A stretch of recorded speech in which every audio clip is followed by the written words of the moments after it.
Khunja Nimpurom disclose oina lady Kamdong district ki Chasat police station na gonba Gampal amasung Haijang Kuki khulsingi yum kai khulai paiba mioi khara na tha sigi kulhum doida mai thaduna mangan tanghan kraba matungda nupi angang yauna Kuki Khunja Nimpurom disclose oiduna umang wamangda yarekli haina khulsing asidagi fangba pauna phongduragli paw asina makha taraduna hai mayum makai mai thadu phikraba Khunja sing asi hoji khulsing asiga manak nakpada tangkhul naga singna khundariba Myanmar border ga naknana leiba Kasaupung da changjafam lawduna leiri haidi Kasaupung naga tangkhul khul asi Gampal amasung Haijang Kuki khul asidagi kilometer 13 lapnai mayum makai mai thadok pikraba Khunja sing asina makoi gi khulsing thadok lamlaga pot yong khara khaktama puraga Kasaupung khul asida saidang ba changlakibani haidi Gampal amasung Haijang Kuki khulsing asi Indo-Myanmar border pillar number Chamaga Taranipan amasung border pillar number Chamaga Kunmathoi gi manakta khundaba khulsingni khul asigi yumsing masakhangdaba khulai matik chana paiba sakhangdaba mioi sing laklaga tha sigi kulhumdoida maina tumna tharambani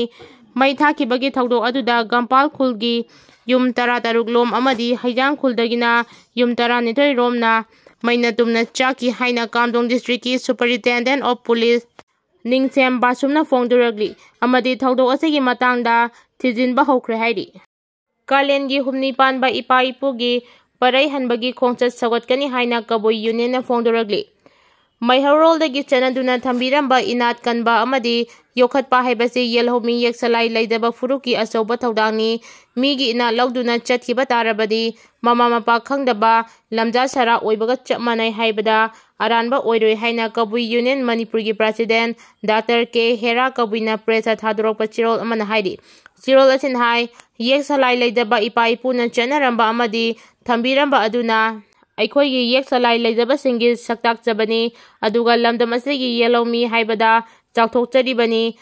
salaicha singi inat mangkrabadi Aikhoi yelhomi gi identity mangkibaga chapmanai haidi sahi kaya tumluraba salai tare leiba ipa ipugi nat chalamba singna lising amaga chamapa nimpu manga gi kalengi humni panba mai paiduna thambal khongi mafam amada inat henganabagi damak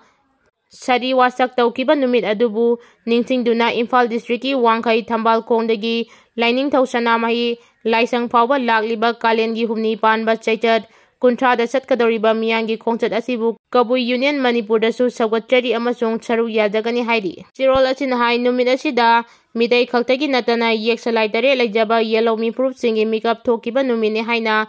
Lauminaduna pangthokadoriba khongchat amadi thauramsing asida saruk yaminaduna mapung phansi hairi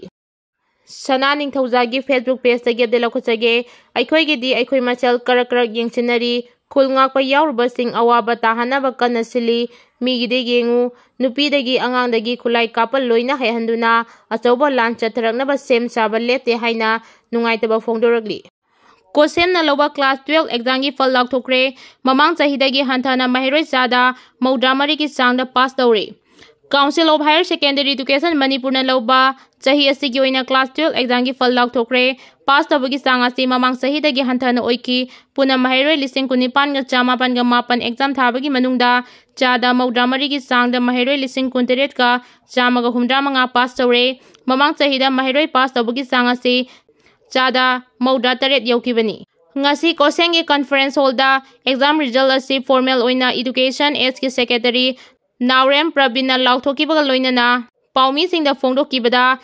Statistiki Hauji Oriba Law and Order gi Nena Tadaba Fibam Ama Mayoknarabasu exam gi result asi mamangi sahidagi handaki sahina Ngana Haidokibasi Mapalangi State Singda Mahiroi Singna Lairi Laisu Tamba Chatpada Khudong Chanabagi Fibam Yenglaga Parikya asi Haidokpani exam asi pangthoknaba honabada council gi official sing lamdam sida lairiba tongan ba CSO sing amadi Mahiroi Lup Singna angamba mateng pangkiba dugi damakta thagatpa phongdokli handeki examination result asida topper singi private school singna laukiba amadi pass tawbagi sang wangkrabasu lakadariba sahi singda government ki school singdu position holder purangnaba amadi pass tawbagi sang asi wangkanaba sarkar gi magi tegi mathau taba thabak sing paikhalagani